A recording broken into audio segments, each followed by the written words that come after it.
Halo semua, pada video kali ini kita akan melanjutkan pembahasan manfaat akuntansi bagian kedua, yaitu contoh transaksi keuangan untuk penyusunan laporan keuangan. Dalam hal ini, contoh transaksi keuangan terdiri atas penyusunan laporan keuangan dan laporan keuangan untuk pengambilan keputusan. Namun, pada video ini kami akan membahas terlebih dahulu mengenai penyusunan laporan keuangan.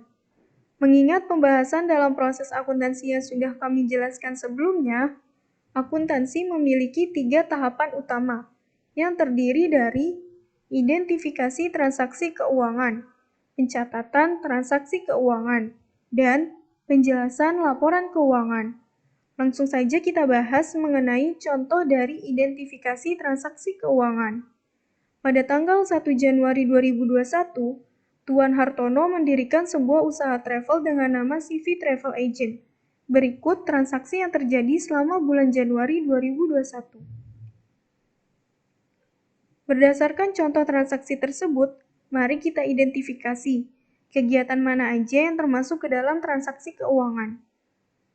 Kegiatan yang termasuk ke dalam transaksi keuangan yaitu setoran modal, pembelian voucher hotel, dan penjualan voucher hotel. Karena kegiatan tersebut mempengaruhi kondisi keuangan perusahaan, lalu selebihnya tidak termasuk ke dalam transaksi keuangan.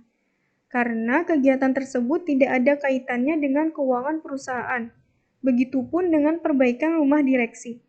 Kegiatan tersebut hanya bersifat pribadi sehingga tidak bisa dicatat sebagai transaksi perusahaan. Dari contoh yang sudah kita identifikasikan, berikut adalah hasil identifikasi transaksi keuangannya. Setelah hasil proses identifikasi, mari kita lanjut pada tahap yang kedua, yaitu pencatatan transaksi keuangan. Dalam kegiatan akuntansi, setiap transaksi yang bersifat keuangan harus dicatat dan dilaporkan. Di dalam akuntansi ada sebuah konsep, yaitu persamaan dasar akuntansi. Konsep ini harus diikuti dalam melakukan pencatatan. Adapun konsep persamaan dasar akuntansi sebagai berikut. Harta sama dengan sumber dana. Dengan kata lain, harta sama dengan hutang plus modal. Perlu dicatat bahwa jumlah harta harus sama dengan jumlah hutang dan modal. Dalam hal ini, modal dibagi menjadi 2, yaitu modal awal dan laba. Yang artinya, dana yang masuk pertama kali dalam perusahaan disebut dengan modal awal. Dan apabila perusahaan semakin berkembang dan menghasilkan suatu keuntungan, maka keuntungan tersebut yang disebut sebagai laba. Masalahnya, bagaimana cara mencatatnya? Mari kita coba contoh berikut. Pada tanggal 5 Januari 2021, terdapat setoran modal dengan kas sebesar 50 juta. Hal ini menyebabkan bertambahnya kas dan modal perusahaan. Maka persamaan akuntansi dapat dicatat sebagai berikut. Kas dicatat pada bagian harta sebesar 50 juta. Modal dicatat pada bagian hutang dan modal sebesar 50 juta. Sehingga jumlah harta sama dengan jumlah hutang dan modal. Lalu, transaksi tersebut juga akan kita kelompokkan sesuai dengan kategorinya. Kita bisa catat sebagai berikut. Selanjutnya, pada tanggal 9 Januari 2021, terdapat pembelian voucher hotel dari Hotel Bali secara kredit sebesar 80 juta. Dan terdapat penjualan voucher kepada Bapak Budi secara kredit sebesar 90 juta. Hal ini menyebabkan bertambahnya hutang perusahaan kepada Hotel Bali dan bertambahnya piutang atau tagihan perusahaan kepada Bapak Budi.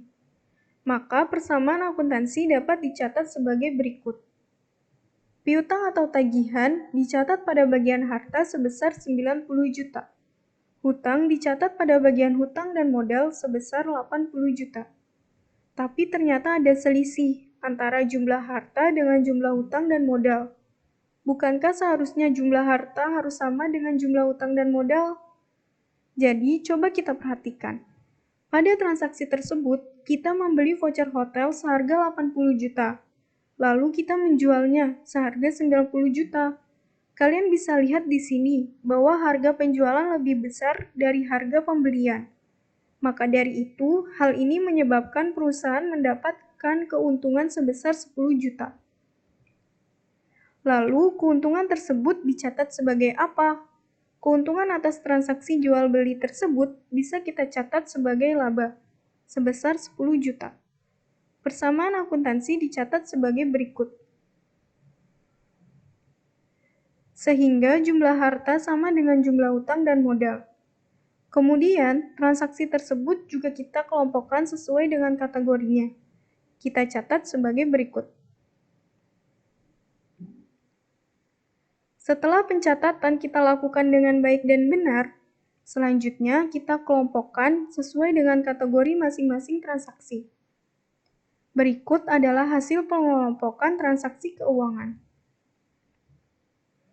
Selanjutnya, hasil dari pengelompokan masing-masing transaksi kita ringkas, sehingga diperoleh totalan dari masing-masing transaksi selama 1 bulan, sebagai berikut. Sesudah itu, agar semua transaksi keuangan dapat disajikan dengan jelas dan terperinci, langkah yang akan kita lakukan selanjutnya adalah penyusunan laporan keuangan.